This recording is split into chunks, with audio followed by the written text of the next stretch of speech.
বিসমিল্লাহির রহমানির রহিম। উপস্থিত হাজিরানে মজলিস ও উলমায়ে কেরাম, সবাইকে আসসালামু আলাইকুম ওয়া রাহমাতুল্লাহি ওয়া বারাকাতুহু। আশা করি আপনারা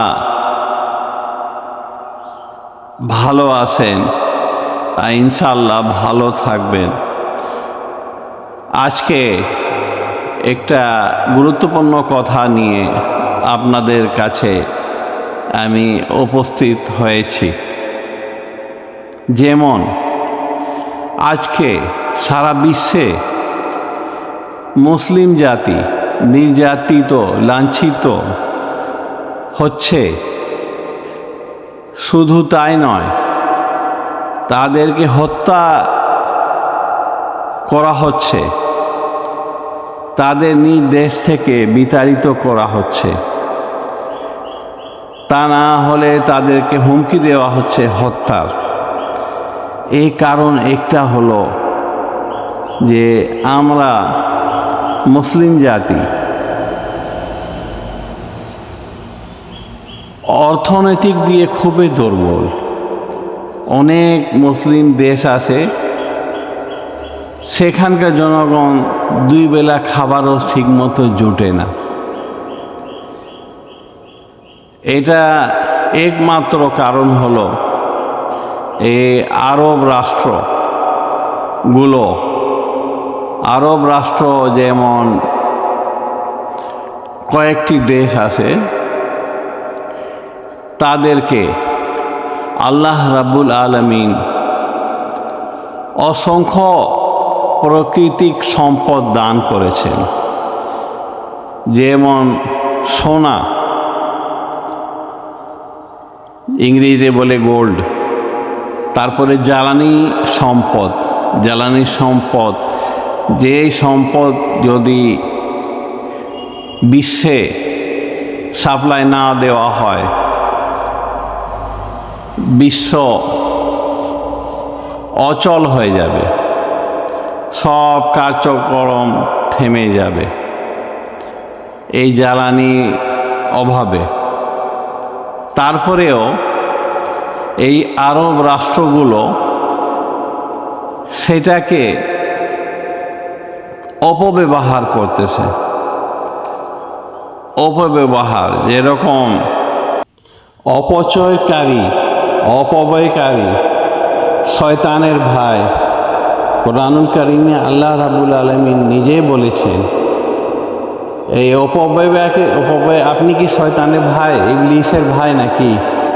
বাচ্চাকে আমি প্রশ্ন করি, মানে আপনারা কোরআনুল কারীম আইনটা মেনে চলেন, তার বিরুদ্ধে কাজ করে নেন, নারীগুলাকে আপনি বেপর্দা করে দিচ্ছেন, এটা কোরআনের বিপরীত দিকে। আপনি তাহলে মনে হয় শয়তানের বড় শয়তান, আপনি মুনাফিক। এই যে নারীগুলাকে বেপর্দা করে দিতেছেন, এটা কোরআন বিরোধী কাজ করতেছেন। এটা আপনারা সাবধান হন, এখনও সাবধান হন। আল্লাহ রাব্বুল আলামিনের কাছে আপনাদেরকে অবশ্যই এটা জবাব দিতে হবে, আর গুনাহ হবে। এটা আপনারা এখনও তওবা করেন, আর তওবা করে এগুলা পরিত্যাগ করেন। ইনশাআল্লাহ আপনাদেরকে আল্লাহ তাআলা রাব্বুল আলামিন অবশ্যই হেদায়েত দিবে। আর কথা বলি, এই যে সম্পদ যে আপনাকে দিয়েছেন, একে সৎ ব্যবহার করেন। মুসলিম প্রচারের জন্য আপনাদেরকে সম্পদ দেওয়া হয়েছে, মুসলিমকে শক্তিশালী করার জন্য, মুসলিম জাতিকে শক্তিশালী করার জন্য। প্রায় যেরকম চীন, অন্যান্য রাষ্ট্রগুলা ইপিজেডের কলকারখানা তৈরি করতেছে, সেখানে লাখো মানুষের কর্মসংস্থান হচ্ছে। এটা কি তারা সওয়াব পাবে না? আপনার এই আরব রাষ্ট্রগুলো যেরকম বড় বড় বিল্ডিং তৈরি করে, তার মধ্যে তারা আসে, ওর মধ্যে মানুষ যায়, অপচয় করতেছে। ওটা কারখানা আপনারা তৈরি করেছেন। এটা আল্লাহ রাব্বুল আলামিন কাছে আপনাদের জবাব দিতে হবে। আপনাদেরকে জবাব দিতে হবে যে আপনাদেরকে আল্লাহ তাআলা সে ধন সম্পদ কী জন্য দিয়েছেন, প্রাকৃতিক সম্পদ কী জন্য দিয়েছেন। এই মানে বড় বড় ইমারত তৈরি করে তার মধ্যে মদের দোকান, এই বুর্জ খলিফা, এর মধ্যে কি হয়, এগুলোর মধ্যে কি হয়? এটা কি এর মধ্যে কি ইসলাম প্রচার হয়? তারপরে সৌদি আরবে এখন কনসার্ট করা হচ্ছে, সিনেমা হল তৈরি করা হচ্ছে। আল্লাহ রাব্বুল আলামিনকে এই সম্পদটা আপনাদেরকে, আমি বাদশার কাছে জবাব চাই, বাদশার কাছে জবাব চাই যে এই সম্পদটা আপনাদেরকে কী জন্য দেওয়া হয়েছিল? এই অপব্যয়, অপচয়, এই কুকর্ম জন্য দেওয়া হয়েছিল? আপনাদের এখন সারা বিশ্বে আপনাদেরকে সুপার পাওয়ার হওয়া উচিত ছিল, সুপার পাওয়ার। যেহেতু অর্থ আপনাদের আল্লাহ রাব্বুল আলামিন অনেক দিয়েছেন, সারা বিশ্বে আর কোথাও দেয়নি। যেহেতু এটা পবিত্র ভূমি, নবী করিম সাল্লাল্লাহু আলাইহি ওয়াসাল্লামের জন্মভূমি, আর অন্যান্য বহু নবীর ওখানে জন্মভূমি। এই জন্য আল্লাহ রাব্বুল আলামিন আপনাদেরকে প্রাকৃতিক সম্পদ দিয়েছেন, এটাকে অপচয় করতেছেন, অপব্যবহার করতেছেন। এটা আল্লাহ রাব্বুল আলামিনকে অবশ্যই অবশ্যই জবাব দিতে হবে। আর এটা মনে করবেন না আপনি সব সময় জীবিত থাকবেন, আপনি সবসময় কুল্লু নাফসিন যায়কাতুল মউত, সবাইকে মৃত্যুর স্বাদ ভোগ করতেই হবে। আর যেই লোক এই জিনিসটা চিন্তা না করে সে বিচক্ষণ ব্যক্তি নয়, সে বিচক্ষণ ব্যক্তি নয়, সে বিচক্ষণ ব্যক্তি নয়, সে হায়ওয়ান মানে জানোয়ার যেন গবাদি পশু, অন্যান্য জানোয়ার আছে না, কোনো চিন্তা করে না।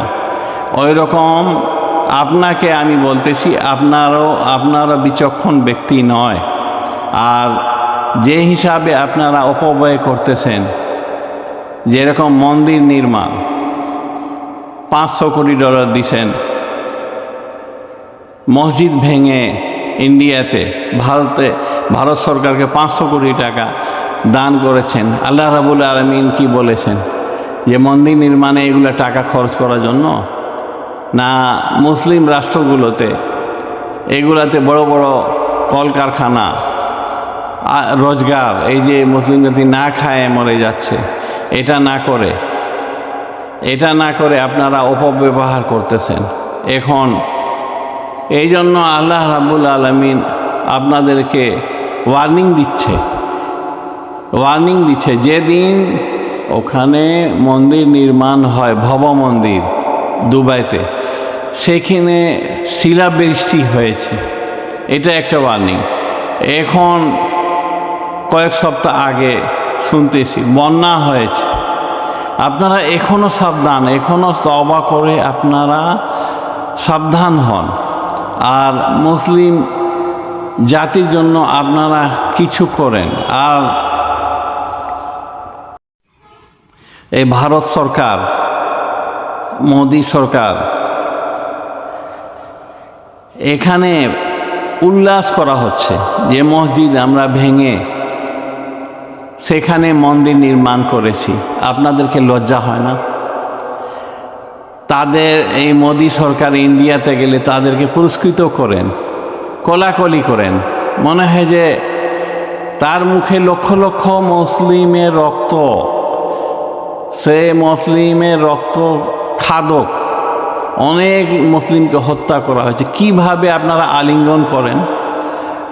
আমি আরব রাষ্ট্রের বাদশাগুলাকে বলছি, কিভাবে আলিঙ্গন করেন, তাকে এত সম্মানিত করেন। মানে এর মানে হয় আপনি মুসলিম নিধন করতেছেন ভারতে। এটা আপনারা তাকে উৎসাহিত করতেছেন। আমি তো এটাই বুঝি, তাকে উৎসাহিত করতেছেন। এটা না করে তাকে ধিক্কার দেন, এখনও সময় আছে, তওবা করেন, তওবা করে তাদের এই জিনিসগুলা পরিহার করেন। এই যে ইন্ডিয়ার মন্ত্রী সীতা রানী বেপরদা হয়ে মদিনা শহরে তাদেরকে পরিদর্শন করা হচ্ছে। এই হিন্দুরা এখন মুসলিমকে পরিহাস করতেছে। এই হিন্দু জনগণ বলতেছে যে তারা বুঝতে পেরেছে ইসলাম ধর্ম ভালো না, তারা হয়তো সামনের দিকে ধর্ম পরিবর্তন করে আমাদের ধর্মে, হিন্দু ধর্মে চলে আসবে। এটা আপনাদের লজ্জা হয় না? এই আরব রাষ্ট্রের বাদশাগুলাকে বলছি, আরব রাষ্ট্রের বাদশাগুলাকে বলছি যে ভারত দেশে ঘরে ঘরে পতাকা উত্তোলন করা হচ্ছে, উল্লাস করা হচ্ছে যে আমরা মসজিদ ভেঙে মন্দির নির্মাণ করেছি, এটা ইসলাম ধর্ম বলে কিছু না। এটা তারা জানে না। ইসলাম সব সময় ধর্ম জীবিত থাকছে, এখন থাকবে ইনশাআল্লাহ। সারা বিশ্বে ইসলাম ধর্ম অবশ্যই, সারা বিশ্বে ইসলাম ধর্ম কায়েম হবে। আর আমরা আরব রাষ্ট্র বাদশাগুলাকে বলছি, আপনাদেরকে মানে অসংখ্য সম্পদ দিয়েছেন, এখন বড় বড় আপনারা কলকারখানা তুলে ধরুন। আপনাদের লোকবল নাই এইসব মুসলিম রাষ্ট্র গরিব দেশগুলোতে বড় বড় কলকারখানা। আমরা যেন সামনের দিকে যে কোনো জিনিস, অস্ত্র হোক বা কলকারখানা, মেড ইন সৌদি আরবিয়া লেখা থাকতে হবে। যদি আপনারা এই সৎ ব্যবহার করতেন, এখন আপনারা সুপার পাওয়ার, পরমাণু শক্তি আপনাদের কাছে থাকতো। এখন সেটা না করে ওখানে হাজার হাজার ইউএস আর্মি, মানে আমেরিকার আর্মি আপনারা রাখছেন, পুষতেছেন, বেতন তারা দিচ্ছেন। ফৌজ হলো আমেরিকার যুক্তরাষ্ট্র, কিন্তু বেতন দিচ্ছেন আপনারা কি জন্যে? আপনার সিংহাসনকে রক্ষা করার জন্য, আপনার সিংহাসনকে রক্ষা করার জন্য। এই লক্ষ লক্ষ কোটি কোটি ডলার তাদের উপর ব্যবহার করতেছে শুধু আপনারা সিংহাসন রক্ষা করার জন্য। আর তারা যা বলতেছে, যেভাবে বলতেছে, এখন সেভাবে আপনারা করতেছেন। এটা কিন্তু আপনাদেরকে আল্লাহ রাব্বুল আলামিনের কাছে আখিরাতে জবাব দিতে হবে। অবশ্যই মৃত্যু সবারে আসে, আপনারও হবে। এটা আপনি চিন্তা করেন যে মৃত্যু সবার জন্য কিয়ামতের দিন আপনাদের বিচার অবশ্যই হবে। এখনও সময় আছে, তওবা করে এগুলা পরিহার করুন। আর এগুলা সারা বিশ্বে, মুসলিম বিশ্বে কলকারখানা গড়ে তুলুন, যেভাবে অন্য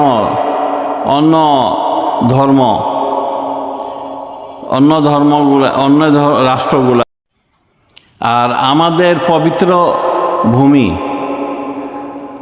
আপনাদের যে আরব রাষ্ট্র আছে, আপনাদের জন্য বলি, এটা পবিত্র ভূমি, এটাকে কলঙ্কিত করেন না। এই আমাদের হজ করতে আমাদের যাওয়া হতে আমাদের এটাও মনে একটা সন্দেহ জাগবে। এটাকে আপনারা পরিহার করুন, এখনও সময় আছে। আর আপনারা এই যে আপনাদের প্রাকৃতিক সম্পদ আল্লাহ রাব্বুল আলামিন যে দিয়েছেন, এটা সারা বিশ্বের মুসলিম জাতির ওটার উপরে হক আছে। এটা শুধু আপনার একাত্ম পৈতৃক সম্পদ না, বা আপনারা আয় রোজগার ক্ষেত খামারে চাষ করে এটা আপনারা ধন উপার্জন করতেছেন না। এটা আল্লাহ রাব্বুল আলামিন আপনাদেরকে বিনা শ্রমে দান করেছেন। এটা সারা বিশ্বের মুসলিম জাতিদের ওটার উপর হক আছে। এই অর্থগুলা বিনা সুদে সব মুসলিম রাষ্ট্রগুলাতে আপনারা হাজিরানি মজলিস সম্মানিত হাজিরানে মজলিস, আপনাদেরকে বলি, আপনার ঘরে বা আমার ঘরে এক কলসি আমার জমিতে সোনা যদি বাইর হয়, আল্লাহ রাব্বুল আলামিন যদি দান দেয় আমাদের ঘরে বা আমাদের ক্ষেত খামারে সোনা যদি দান করেন, তো কী করব আমরা? এটা আল্লাহ রাব্বুল আলামিন যে আইন আছে, আইন পালন করার জন্য ব্যবহার করব বা ব্যবসা করব, না এটা এই টাকা দিয়ে আমাদের মন্দির নির্মাণ, এটা কি সম্ভব? আমরা মুসলিম জাতি, আমাদের আল্লাহ রাব্বুল আলামিন আমাদেরকে সোনা যদি 500 ভরি বা 100 ভরি কোনো জায়গায় আমাদের জমিতে যদি পাওয়া যায়, তো এটা কি আমরা মন্দির নির্মাণের জন্য খরচ করব, না মসজিদ মাদ্রাসা এটার জন্য বা ইসলামিক কাজে ব্যবহার করব, না মন্দির? এই বাদশাগুলাকে যে কি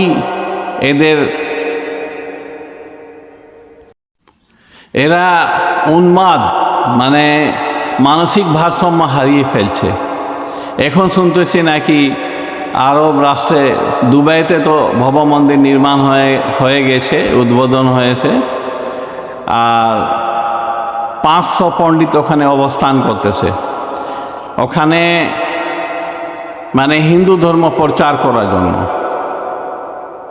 এখন আমাদের নবীগঞ্জে ছিল ইসলাম প্রচার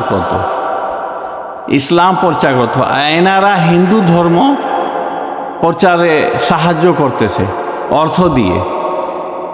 দুবাইয়ের বাদশা 27 একর জমি দান করেছেন ওই মন্দির নির্মাণের জন্য। এটা শুনলে আমাদের অবাক লাগে, তারা কি উন্মাদ, মানসিক ভারসাম্য হারিয়ে ফেলেছে? এখন শুনতে নাকি সৌদি আরবের বাদশা, এখন যুবরাজ বাদশা সালমানের ছেলে, এখন মোহাম্মদ বিন সালমান, এখন শুনতেছি উনি নাম পাল্টা দিচ্ছি MBS বলার জন্য সবাইকে। মোহাম্মদ বললে তো আমাদেরও হবে, মোহাম্মদের একটু নামের মানে এই MBS। এখন শুনতেছি নাকি উনিও মন্দির নির্মাণ মানে দুবাইয়ের সাথে পাল্লা দিয়ে এগিয়ে যাচ্ছেন, মানে উনিও মন্দির নির্মাণ করতেছেন, দুইটা নির্মাণ চলতেছে ওখানে। মোদি আর ভারতের নর খাদক, মুসলমান খাদক, আর MBS দুইজন মিলে উদ্বোধন করবেন। মানে তাদের যে আল্লাহ রাব্বুল আলামিনের ভয় নেয়, তাদের উপর কি গজব নাজিল হবে না? অবশ্যই গজব নাজিল হবে। এখনও আপনারা ঈমান আনেন, এগুলা পরিহার করেন। ইসলাম প্রচারের জন্য, ইসলাম অর্থনৈতিক মজবুত করার জন্য আল্লাহ রাব্বুল আলামিন আপনাদেরকে এই বাদশাগুলাকে দান করেছেন। এটা আপনারা ইসলামের জন্য এগুলা কাজ করেন। এই বাদশাকে উদ্দেশ্য করে বলতেছি যে আপনাদেরকে এটা মনে হয় না, যদি হিন্দু ধর্ম ঠিক হতো, যেরকম রাম মন্দির যেখানে অযোধ্যায় রাম জন্ম নিয়েছেন তাদের ধারণা, তাহলে তো সব সোনা ওখানে আল্লাহ রাব্বুল আলামিন দান করতেন, ওখানে তৈলের খনি সবচেয়ে দান করতেন। কেন আমাদের নবী দেশে দান করেছেন? ইব্রাহিম আলাইহিস সালাম কেন ওগুলা অপসারণ করেছেন কাবা শরীফ থেকে মূর্তিগুলাকে? এই মূর্তি পূজারীদেরকে আপনারা উৎসাহিত করছেন অর্থ দিয়ে। এই আমি মোদি সরকারকে বলি, আপনারা বলতেছেন রাম ওখানে জন্ম নিয়েছেন, তা সোনার খনি ওখানে কেন দিল না? তৈলের খনি ওখানে কেন দিল না? কেন আপনারা লুটে নিচ্ছেন আমাদের আরব রাষ্ট্রের, আমাদের নবী দেশের পবিত্র ভূমি থেকে সব অর্থ লুটে দিচ্ছেন? আর ওই আরব রাষ্ট্র অর্থের উপরে ভারত সরকার চলতেছে, আমি এটা অনুমান করতে পেরেছি। এইটার উপরে আপনারা ফুর্তি করতেছেন, আর আমাদের বাদশা যে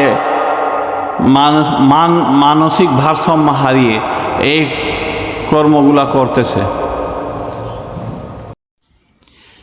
আরবের বাদশাগুলাকে আমি উদ্দেশ্য করে বলছি, এই যে ওখানকার আলেমগঞ্জ আপনাদের বিপক্ষে খুতবা দিচ্ছে বা বয়ান দিচ্ছে, তাদেরকে আপনারা কারাবন্দি করে রেখেছেন। এই গত কয়েকদিন রবিবারে দুইজনকে আবার কারাবন্দি করেছেন, তার মধ্যে কয়েকজন মারাও গেছে। এটা কিন্তু আল্লাহ রাব্বুল আলামিন আছে, আপনারা হয়তো বিশ্বাস করতেছেন না। আপনারা যখন মৃত্যু হবে, ফিরআউনের মৃত্যু হয়েছিল, নমরুদের মৃত্যু হয়েছিল, 100 বছর 200 বছর 300 কত বছর আপনি বাঁচবেন? মৃত্যু তো আবশ্যক। আপনারা জ্ঞান হারায় দিয়েছেন। আপনারা জ্ঞান ফিরান, তওবা করেন, তওবা করে আপনারা আল্লাহ রাব্বুল আলামিনের আইন মতো চলেন, কোরআনের আইনের মতো চলেন। যারা আপনাদের কোরআনের আইন মতো আপনাদেরকে বলতেছেন যে